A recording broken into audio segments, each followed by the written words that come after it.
Dear students, आज हम human आई के बारे में पढ़ेंगे। जो हमारे ह्यूमन आई एक सेंस ऑर्गन के रूप में है, उसकी क्या विशेषता है। ह्यूमंस में जो आईज़ हैं वो फेस के दोनों तरफ होती हैं, बोनी कैविटीज़ में होती हैं जिनको हम ऑर्बिट्स कहते हैं स्कल की, और इनमें 6 एक्स्ट्रा ऑकुलर मसल्स होती हैं जिनके द्वारा हमारी आई की मूवमेंट्स कंट्रोल होती हैं। और अगर हम इसकी डायमेंशंस की बात करें हमारी नेत्रों की, तो वो लगभग इनकी जो हाइट होती है वो 23.7 मिलीमीटर होती है। और अगर हम इसका हॉरिजॉन्टल डायमीटर या विड्थ देखें तो ये 24.2 मिलीमीटर होती है। और इसकी जो डेप्थ होती है वो लगभग 22 से 24.8 मिलीमीटर तक होती है। तो इस तरह से हमने इसके कुछ डायमेंशंस देखे कि 22 मिलीमीटर से लेकर मैक्सिमम ये 24.8 मिलीमीटर तक वेरी कर सकती है। और इसकी 6 एक्स्ट्रा ऑकुलर मसल्स होती हैं जो कि इसकी मूवमेंट्स को कंट्रोल करती हैं। जब हम अपने नेत्रों को देखते हैं तो हम देखते हैं कि इसमें वाइट कलर का बहुत बड़ा एक हिस्सा होता है जिसको हम स्क्लेरा कहते हैं, और इसमें कलर्ड मटेरियल प्रेजेंट होता है जिसको हम आयरिस कहते हैं, और उसके अंदर होता है प्यूपिल। तो बाहर एक थिन लेयर होता है जिसको हम कंजक्टिवा कहते हैं, जो आगे की तरफ हमारे नेत्रों में प्रेजेंट होता है। आगे वाला हिस्सा आँखों का एंटीरियर सेगमेंट को निर्मित करता है, और इस एंटीरियर सेगमेंट में ही उपस्थित होता है हमारा कॉर्निया, आयरिस और हमारा लेंस। पीछे का जो हिस्सा है जिसको हम पोस्टीरियर चैम्बर कहते हैं वो लगभग 5/6 हिस्सा बनाता है, और इसका जो डायमीटर है वो लगभग 24 मिलीमीटर होता है। तो इस तरह से हमने, अगर हम इसका इंट्रोडक्टरी पार्ट देखें तो हम देखते हैं कि इसका फ्रंट और पोस्टीरियर 2 सेगमेंट्स में हम इसको विभक्त करते हैं, और इस तरह से ये दोनों ही सेगमेंट्स इम्पोर्टेंट भूमिका निभाते हैं। अब हम बात करें आई बॉल की। ये जो आई बॉल होती है एक स्फेयर के रूप में है। 2.5 सेंटीमीटर इसका डायमीटर होता है। इसके 3 लेयर होते हैं, बाहरी supporting layer, middle vascular layer और आंतरिक रेटिनल लेयर। बाहरी जो सपोर्टिंग लेयर है इसके जो हिस्से हैं वो हैं स्क्लेरा और कॉर्निया। स्क्लेरा, जैसे कि हमने पहले देखा कि वाइट हिस्सा जो हमारी नेत्रों का है वो ओपेक होता है और वो एक्सटेंड करता है 5/6 of the outer layer of the eyeball. ये जो बना हुआ होता है ये बहुत ही strong non elastic fibrous connective tissues का बना हुआ है, जिससे हमारी जो आई बॉल है उसकी एक शेप, एक संरचना बनती है, और वो हमारे दूसरे जो लेयर्स होते हैं आई बॉल के उनको बचाने का काम करती है। तो इस तरह से हमारा ये आउटर सपोर्टिंग लेयर है जिसको हम स्क्लेरा कहते हैं, जो कि ओपेक है और एक तरह से प्रोटेक्शन का काम कर रहा है। इसमें कई तरह से हमारे फाइब्रस कनेक्टिव टिश्यूज़ प्रेजेंट होते हैं। फिर हम बात करते हैं कॉर्निया की। स्क्लेरा जो स्लाइटली आगे की ओर जो बल्ज हो जाता है, आगे वाला जो हिस्से में आता है उसको हम कॉर्निया कहते हैं। पूरी तरह से ट्रांसपेरेंट होता है, इसमें कोई भी ब्लड सप्लाई नहीं होती है।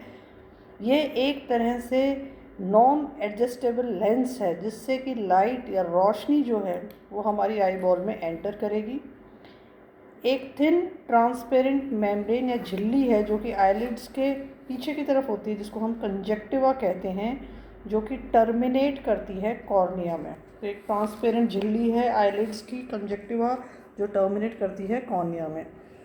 अब अगर हम आई का एक स्ट्रक्चर देखें तो लेफ़्ट साइड में हमें दिखाई दे रहा है इसका पोर्शन, जिसे हम एंटीरियर पोर्शन कहते हैं, और लेंस के पीछे वाला जो पोर्शन है वो पोस्टीरियर चैम्बर हमें दिखाई दे रहा है। आगे की ओर हमें दिखाई दे रहे हैं इसके, हम देख सकते हैं आई लैशेज़ हैं। आई लैशेज़ में मीबोमियन ग्रंथियाँ प्रेजेंट हैं। अपर आईलिड प्रेजेंट है। लोअर आईलिड हमें दिखाई दे रही है। लोअर आईलिड के पास में हमें कैनलोस्क्लीम दिखाई दे रही है। उसी तरह से आगे वाला कॉर्निया के पीछे वाला हिस्सा निर्मित कर रहा है एक्वस चैम्बर, और यहाँ पे आगे की ओर हमें दिखाई देता है प्यूपिल, और फिर उपस्थित है, आप देख सकते हो, लेंस। लेंस जो है वो अपनी संरचना में रहता है सस्पेंसरी लिगामेंट्स के द्वारा, और सीलियरी बॉडी के द्वारा। और हम देख सकते हैं इसके बाहरी जो लेयर है, स्क्लेरा है, कोरॉइड है, और पीछे की ओर जो रेटिना का जो फॉर्मेशन है जिसमें कि फ़ोटो रिसेप्शन का जो काम होता है, और पीछे वाला जो चैम्बर है उसे हम विट्रस चैम्बर कहते हैं। यहाँ पे एक स्थल है जिसको हम फोविया सेंट्रलस इन मैकुला ल्यूटिया कहते हैं, और पीछे की तरफ जहाँ पे ऑप्टिक नर्व्स ब्रेन की ओर जाती हैं उसे हम ब्लाइंड स्पॉट कहते हैं, और यहाँ पे इसकी बहुत ज़्यादा वेस्कुलर सप्लाई होती है। तो इस तरह से ये एक आई का एक आंतरिक संरचना का एक व्यू है। वेस्कुलर लेयर मतलब जो किस तरह से सपोर्टेड हैं, वेस्कुलर सप्लाई कैसी है। कोरॉइड जो लेयर है वो मिडिल लेयर है, बहुत थिन है। ब्लड वेसल्स यहाँ पे ब्लड और ऑक्सीजन की सप्लाई करते हैं। ये स्क्लेरा और रेटिना के बीच का हिस्सा है। इसमें सीलियरी बॉडी प्रेजेंट होती हैं जो कि थिक लेयर बनाती हैं। यहाँ पे मसल्स प्रेजेंट होती हैं जो कि जो लेंस होता है उसको फोकस कराती हैं, उसको इंक्रीज़ या डिक्रीज़ करती हैं टेंशन सस्पेंसरी लिगामेंट्स में। इस तरह से ये जो सीलियरी जो बॉडी हैं और ये बनाती हैं आगे का जो लिक्विड जो पोर्शन है जिसको हम एक्वस ह्यूमर कहते हैं, और कुछ हिस्सा विट्रस ह्यूमर का।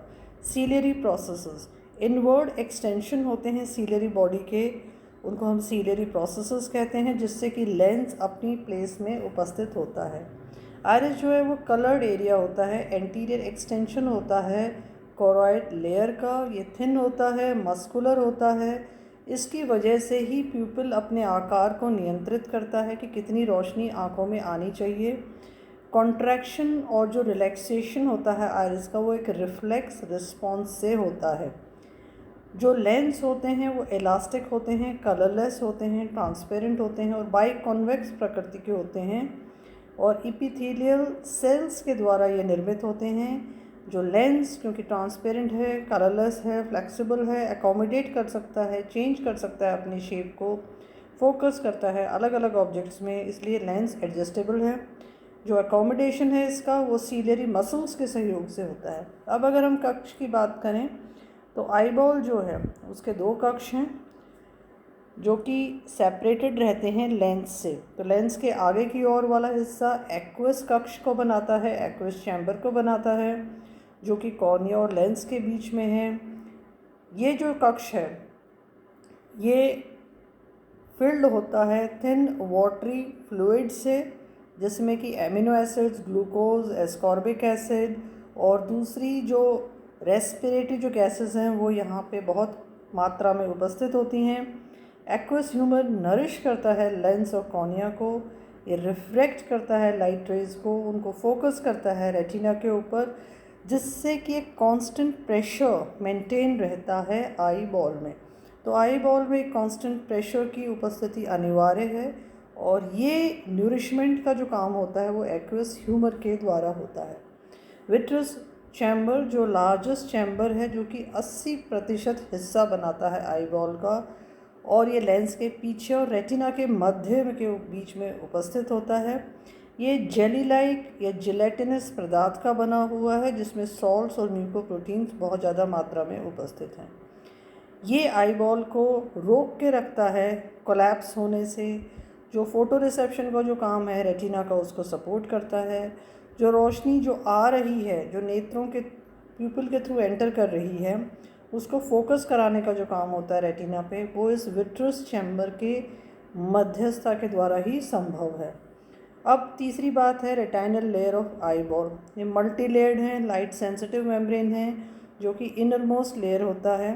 ये ब्रेन से ऑप्टिक नर्व से कनेक्टेड हैं। Thick neural layer, neuro retina और थिन पिगमेंटेड लेयर इसको बनाते हैं। पिगमेंटेड जो लेयर है ये प्रिवेंट करता है रिफ्लेक्शन को, लाइट को। रेटिना जो है वो रिसीव करता है फोकस लाइट वेव्स को और फिर उसको इम्पल्सेस के रूप में ब्रेन की ओर प्रेषित करता है, और बाद में वो विजुअल परसेप्शंस हमारा दिमाग बनाता है। हर आँख की अगर हम बात करें तो उसमें 125 मिलियन रॉड सेल्स होती हैं और 7 मिलियन कोन सेल्स होती हैं रेटाइनल लेयर में। जो कोन्स जो हैं वो कॉन्सेंट्रेटेड होती हैं सेंटर में रेटिना के बिहाइंड द लेंसेज, जिसको हम कहते हैं मैक्यूला ल्यूटिया और येलो स्पॉट। जो कि small depress rod free area बनाती हैं, जिसको हम कहते हैं फोविया सेंट्रलिस। जो पोर्शन रेटिना का जहाँ पे कि ऑप्टिक नर्व बाहर की ओर निकलती है आईबॉल से, जिसमें ना तो कोई रॉड सेल है ना कोई कोन सेल है, उसको हम कहते हैं ब्लाइंड स्पॉट। ब्लाइंड इसलिए कि वहाँ कोई भी सेंसिटिविटी नहीं है रोशनी के लिए। तो इस तरह से ब्लाइंड स्पॉट एक ऐसा एरिया जहाँ पे कोई सेंसिटिविटी नहीं है लाइट के लिए। येलो स्पॉट या मैक्यूला ल्यूटिया एक ऐसा स्पॉट है जहाँ पे कि कॉन सेल्स बहुत ज़्यादा कॉन्सेंट्रेटेड होती हैं रेटिना में, और ये छोटा डिप्रेस्ड एरिया होता है जहाँ पे रॉड सेल्स नहीं है, खाली कॉन सेल्स ही हैं, इसलिए हम इसको फोविया सेंट्रलिस या येलो स्पॉट या मैक्यूला ल्यूटिया कहते हैं। और हम देखते हैं कि ज़्यादा मात्रा में रॉड सेल्स होती हैं कॉन सेल्स के मुकाबले। तो इस तरह से ये तीसरा लेयर है रेटिनल लेयर ऑफ आईबॉल, जो कि फोटो रिसेप्शन का कार्य करता है। I hope you are able to understand the introductory part of the eye in a very simplified way.